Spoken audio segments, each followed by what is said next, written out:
Welcome to Manasquan and Brielle, Locals Only, episode number 1. This is Sean Waltman and Casey Terzis on July 24th, 2005. How's it going, Casey? Pretty good, minus Hulk Hogan passing away a few hours ago. Yeah, that was tragic, man. I heard he was in some bad health, had some surgeries. But this is not a podcast about Hulk Hogan. Maybe we'll talk about him a little bit later.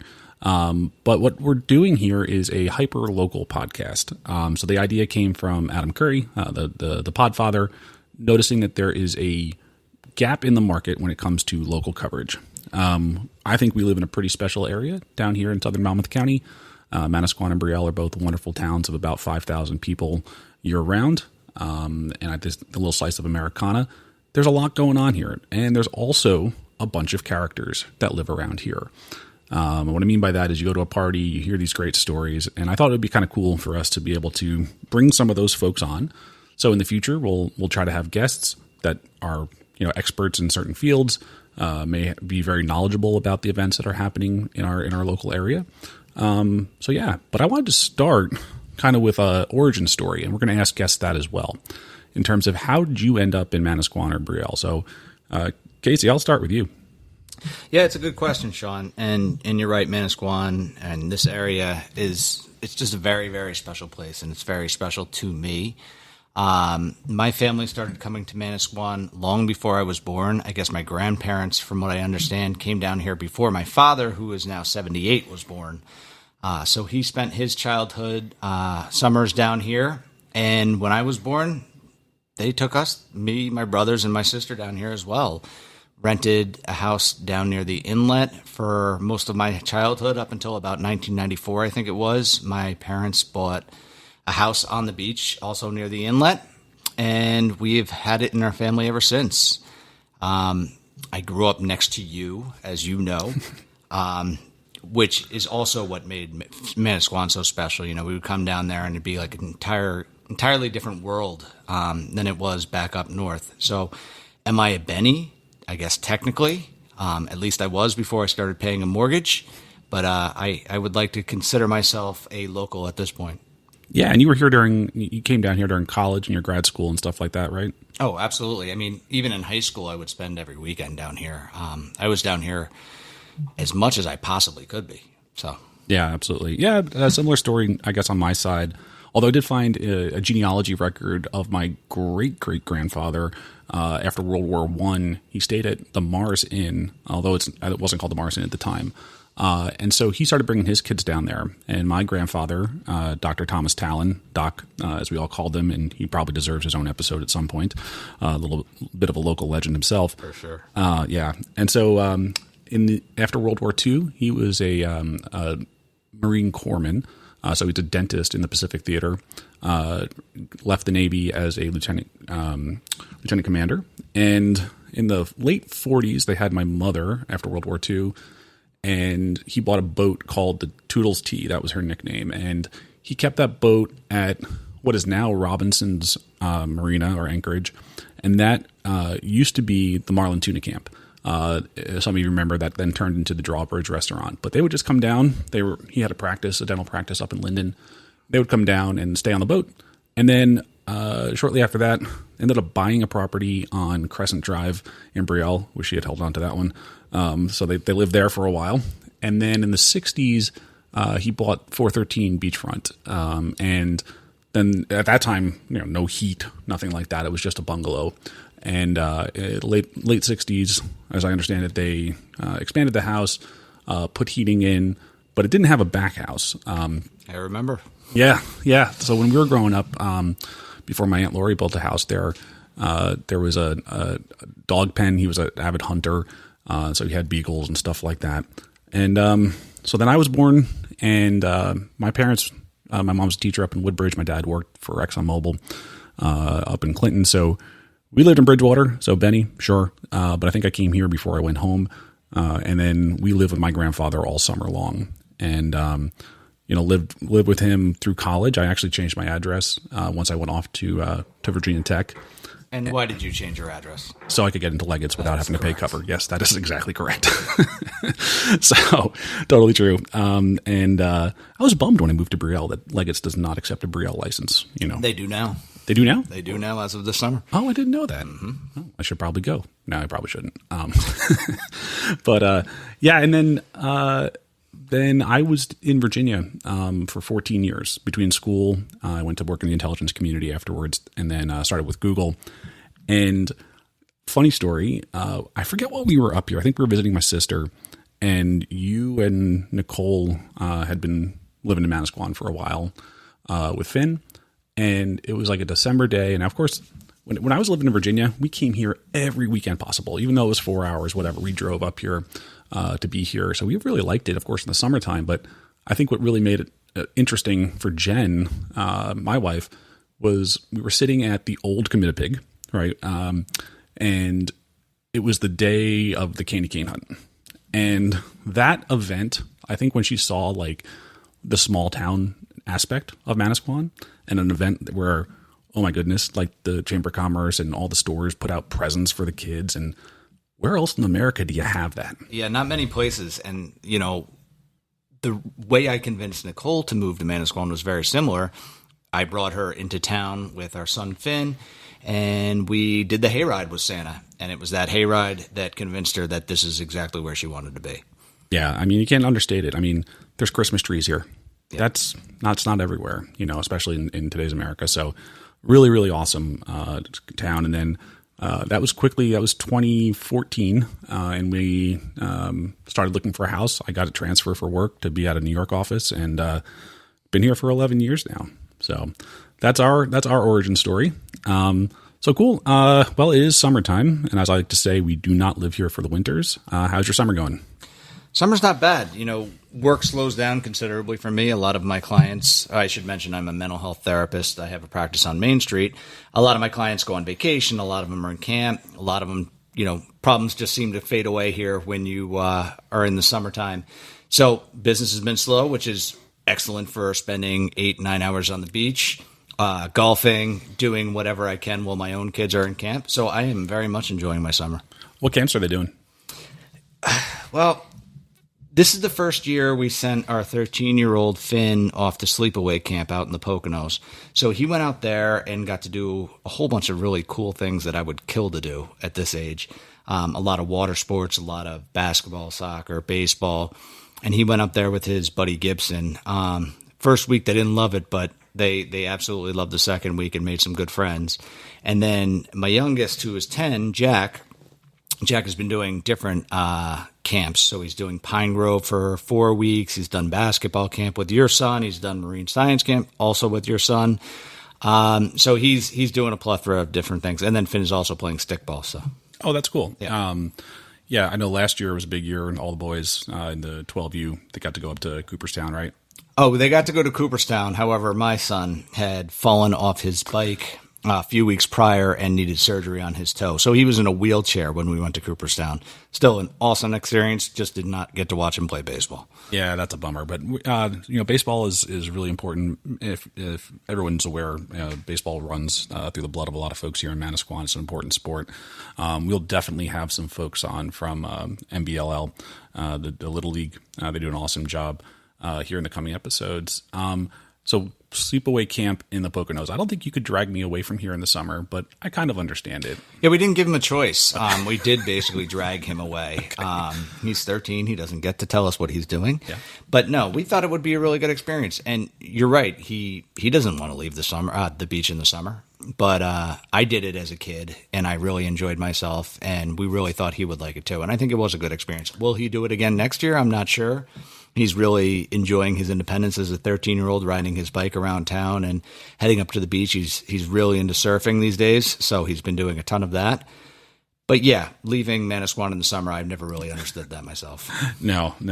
You fight like hell to be here. You just certainly don't want to leave. I always feel bad for, well, not that bad. I mean, they make their own choices, but for the folks that have like a soccer tournament on the 4th of July in Hershey Park or something ridiculous, it's like, no, thank you. No, not at all. I mean, how lucky are we that we get to live in a place where people spend like $10,000 for 2 weeks to come hang out and then have to leave and go back to their own hometowns. I mean, we're so fortunate. Yeah. Speaking of that, you guys are dabbling in a little bit with that, right? Oh, with the Airbnb? Yes. Hopefully our neighbors don't mind. They seem not to. But actually tomorrow we have our second group of renters coming in. The first group were a couple weeks ago. They stayed for 6 days. This will be for 4 or 5 days. But yeah, we're Airbnb-ing the house. We went to Hawaii last summer. Yes, I know I just said that, but we had to spread ashes, so it was a trip that needed to happen. And that was our first time Airbnb-ing the house, and we had a good experience. There were no issues, no huge parties. The house didn't, crumble to the ground. So we decided again to do it this summer, and so far so good. That's cool. I mean, I know a lot of families do that. There's good money to be had there, right? I mean, for like you said, people are willing to come down here and make it a big family vacation, spend a lot of coin. Absolutely, and it's much easier for me than it is, I think, for a lot of people. With my parents having the house on the beach, I just go stay with them, and my big inconvenience is having to live on the beach for a week. It's a little tight, but it's a great view, so I don't mind. No, of course, that's awesome. So summer camps on our side, like you said, Nolan, my youngest, I think he's in like 30 camps. It certainly feels like that. I feel like you're Airbnb-ing, I should be Ubering kids around. But he is doing rec. He is doing junior guards. Shout out to both of those, actually, fantastic programs, but junior guards in particular. A little bit of a cheat code for parents out there. If you're trying to up your beach days, blocking out the 1 hour 3 days a week. So it's 9:30 to 10:30 for his group. He's not the competitive group. Just go down to Pompano for an hour before your workday starts. It's like a perfect little beach day, and there's all their friends built in. I feel like a lot around here, like you kind of have to go where the kids are, right? Even when you're going down to the beach, you got to try to figure out a friend. It's not enough for them to just have, the most perfect ocean and waves and everything like that. It could be a perfect 10 of a day. If a friend's not there, they're going to whine. But, so Junior Guards is an awesome program. Well, not to get too off track, but you bring up Pompano and finding friends on the beach. So we go to Riddle, and that seems to be like the big family Manasquan local beach. Also Sea-Watch, I guess. What's it like on Pompano? I mean, it's exactly the same. The difference is, there's not as many locals, but there's a lot of families. So there's a lot of families. You don't get a ton of renters. You do get folks that use a lot. Obviously, you and I grew up, going to Whiting most of the time, which was awesome, especially if you were interested in boogie boarding or surfing or anything like that, or fishing even early in the morning. The reason I'm on Pompano is that's where my parents are, and I don't have to drag my crap down the boardwalk. It's right there at their house, all our chairs and umbrellas and everything like that. And my thing that I like to do, because not everybody in my house is an early riser, but I am, is to go up early, be the cabana boy, drag all that stuff down to the beach and set it up. But yeah, it can be lonely. So what we'll do is we'll walk down to Sea-Watch. I guess it's because the parking facilities that are down there. I guess that's why locals go down there. I don't particularly like the beach at Sea-Watch, actually. Like, I think that one year it really stunk. It had mussels everywhere. Oh, literally stunk. Yeah. Yeah, I don't know why it's Riddle either, to be honest with you, but it is. And it's a lot of fun. I mean, we usually are in a group of like 20 people just sitting around talking, listening to music the whole day. So I know. We've had several 8 to 12 hour beach days this summer, and it's just been amazing. Well, you've got no, I hear you, and we do too on Pompano. But it's more, like I said, it's just my family, so it's not the same as what we had growing up. We try to bring friends.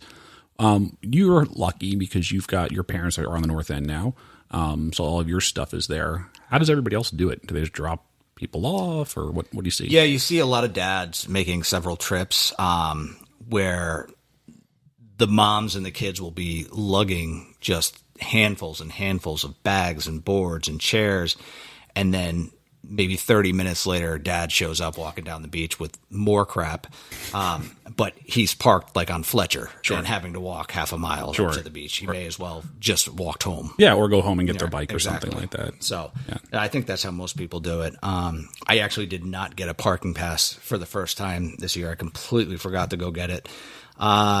So it's been a struggle. There have been days when I've parked on Fletcher if my parents aren't getting spots on the street and leaving the driveway open or available to us. So there have been some hikes, but it's really not that big a deal. Yeah. I mean, whatever, you're walking to the beach. There are worse things to be doing. No, totally. So the beach has been awesome. What else do we have going on? We've got Nolan's doing secret basketball camp, which is a lot of fun. Those guys do a great job. High school put on a basketball camp this year, which you mentioned that our kids are doing. Right. That's really cool because they get the varsity team is in there. Actually, I find that we had it with football too, There's a lot of camps where the older kids are involved. I don't know if they're always getting paid or if they're just volunteering it, but that's such a cool thing for the young kids. It's not even just camps. The older kids around here, I have found, like over the years, they are just so respectful and nice and such good role models to the younger kids. There was one time Finn and a bunch of his buddies were over at the turf field, and some out-of-town kids started messing with them. And an older kid came over and just kicked the kids off the turf field, told them to leave our kids alone, and just completely intimidated them by himself into leaving, to have the kids leave. There was like 5 or 6 of them. And it was just, it meant the world to me, and Finn was really impressed. And I think he carries those kind of experiences, like now that he's getting older, to take care of little kids himself. Yeah, no, that's awesome. It just seems like that's just what you get in a tight-knit community. I don't think you see that elsewhere. So just another +1 for this area. Yeah, and then finally on camps, I guess my oldest son, Colin, he's 13. I mean, 13 is the last year. 13 is the last year before it's like, hey, you got working papers. I was 14. I was working at Gigi's. I don't know if you were, but I was working at Gigi's. Fred put me right next to the oven. I immediately started sweating. There was not air conditioned into the pizza, and I quickly found my way to the arcade. But yeah, that 13 summer is an important summer. So with Colin, he does sailing at Manasquan River Yacht Club, and it's a great program, even for the junior sailors. The autonomy that they get, the skills. You walk up and you say, "Hey, kid, tie a figure 8 or a half hitch here or whatever it needs to be," and like they do it. They learn that stuff really fast. They're rigging their boats. They're helping. They're not just showing up and having everybody do something for them. So Colin's been doing that for a number of years. This year he switched up to a laser, so it's a little bit of a faster boat. And we've been doing a couple of the regattas. That's a whole thing. Going down bay and going to all the different yacht clubs. They have these regattas. So yeah, having fun with that. For the record, I did work when I was 14. Thank you very much. I worked at the church that we belonged to and the school that I went to at the time. A very interesting story for another podcast episode at that point, but I worked for a guy who ended up murdering our priest. So we can get into that another time. 17 minutes in, and we have a true crime podcast now. now. Really. I guess they all end up being true crime podcasts. So. But what jobs are even available to 14-year-olds? So the ones that pop out to me are caddying. Mm-hmm. Can you even busboy? I think 14. I think you got to be 15. And then maybe working the beach? Yeah, badge checker. That's a pretty solid one. I don't even know if you can scoop ice cream at 14. It seems like 15 is the age. I think 14 is working age in Jersey. Correct me if I'm wrong, folks. But I remember being 14, back in the 90s. Yeah, it was very different back in the 90s than it is now. That's true. They let me operate heavy machinery. Yeah. Sit underneath a car. Child labor laws were just ignored. Yes. Badge checker seems like a pretty good one. It looks like a very boring job. I'll tell you, I was a lifeguard at the Breakers one summer, and even with a lifeguard where there's a little bit of activity because you're like, hey, how's that kid doing? You're looking at people. Badge checker just seems, God, if that's an 8-hour day. I mean, granted, you're on the beach. Yeah, I see a lot of the kids sitting there and their friends are just sitting next to them. That's true. I mean, that seems worse, right? You're not even getting paid to be sitting there. But as an adult, it seems like a dream job because I remember being a kid and boogie boarding and surfing and all that stuff and looking at our parents and wondering how the heck do they sit up there for 8 hours and just sit there and talk? And now it's just like my favorite thing to do. So adult badge checking, awesome. Free time by yourself, sitting in the sun on the beach, great. Being 14 years old and sitting on the beach by yourself in the sun, it seems, kind of miserable. Yeah, for sure. Yeah, I know you can't lifeguard. You got to be 16 to lifeguard and get your test and everything like that. The clubs, like you said, there's definitely caddying, and then there's like stewards. So like I know the yacht club will have stewards, and they go around and pick weeds and set up tables for parties and stuff like that. So those types of jobs. Whatever. When you're that age, I mean, $100, you're rich. Yeah. That's great. Yeah, totally. Cool. So what else are you trying to get done before the summer ends? I mean, it seems like it's slipping away. Yeah, I'm not trying to do anything, Sean. I'm trying to golf more. I'm trying to have more beach days, trying to win my softball championship. And I'm trying to avoid the Fireman's Fair. But my wife will be traveling that week, so I have both boys for all nights. And you'll have 2 mega passes, and they will be 2 mega passes. Yes. Yep. And yeah. Yeah, we need to get some of the firemen on here to talk that up. I know that's coming. It's a love-hate thing, right? Oh, it's like the greatest thing ever, and the kids absolutely love it. Just as a parent, there are a lot of people there, and there are a lot of rides that I'm not going to ride, and it's yeah. Yeah, the Gravitron. Well, Finn got me on the Zipper 2 years ago, and I thought I was going to die. We're never doing that again. Well, I mean, it looks like it's like bolted together well and all. Yeah. And it's funny because I feel like such an old man because I'm sitting there in line with him for 2 hours for the Zipper watching kids cut the line, and I'm yelling at every single one of them, and I'm old. How many goldfish did you bring home? Oh, 2, and they're still alive from 2 years ago. They are still alive. Those are hardy carnival goldfish that show up. Yes. Ninja in Star Wars is what Jack named them. Those are pretty sweet names for fish. Now, I remember, I don't remember. Yeah, we went to it and did the Gravitron and stuff like that as kids for sure. And then it was the era of, oh, wait a minute, there's a beer tent here and there's a wheel that you can play, Yeah, we made good use of the beer tent in our 20s for sure. Yeah, and they had Enjoy, they had bands and stuff like that. It was a nice night outside of a bar at a different bar. Well, yeah, when you're 21, it's not like you're watching after a kid and chasing after him in a crowd of 8 million people. It's a very different experience. I did lose one. I lost Nolan maybe 3 years ago. Okay, but I'm saying when you're 21. Oh, yeah. I'm saying, well, you're foreshadowing because I did end up losing a kid. Thank God Lauren Kenny found him. That was a scary night. It's an easy thing to do. There are a lot of people, and they're just running. Yes, certainly. So not the Fireman's Fair, but we'll be there for sure. It is kind of cool to see it all come together. It's nice going over the bridge and you can see the lights at night. It looks kind of cool, and it's nice that they pack it up. And for the most part, it looks like they were never there. Oh, absolutely. Yeah. I think Dan West runs it, and he does a phenomenal job with it. Yeah. We got to get Dan on here. We got to reach out to him. I think he'd be a funny guest. So you've got that, and then right around the corner, man, it's fantasy football time. Oh yeah, I was listening to Fantasy Sports Radio on Sirius XM on the way over here. I'm ready. Yeah, I just started, the Fantasy Focus podcast is my go-to, and, I just started to slowly listen to it. I can't get into it too early, but, I want to hear about all the rookies. Who's your sleeper? I really don't have one at this point. I really have to do more research. I've been listening to a lot of music, and my commute's only half a mile from my house to Main Street, so I don't have much time to listen. But I'll figure it out. I'm always ready by the time we do our first draft. Yeah. Now, interesting, we're both Packers fans, which is odd, right? For here. But the Packers are coming to town this year. We should probably try to get a trip up there. Yeah, I think we plan on doing that. Yeah. Last time we went, what was that, 3 years ago? It was a blast when they destroyed the Giants in the snow. Always fun. And we got basically field level seats because all the Giants fans left by halftime. Yeah, and it was like a November game, but we got that unique snow. That was pretty cool. Yeah, it was awesome. Yeah. Well, cool. Anything else that you're thinking about for the summer? For the summer, no. I got to put together my second annual Father's Day Classic golf outing. But other than that, nice. Yeah, I'm hoping to. I've been traveling so much, and thank God I'm on 3 weeks of vacation right now. But got the boat and just haven't had the days. And so we'll definitely have a lot. I'm a big fisherman, and trying to get even more into fishing, it's hard. It's a huge outlay, and then half the time the weather doesn't cooperate, and the other half of the time, you're on several of the text threads while I'm trying to pull a crew together. Yeah.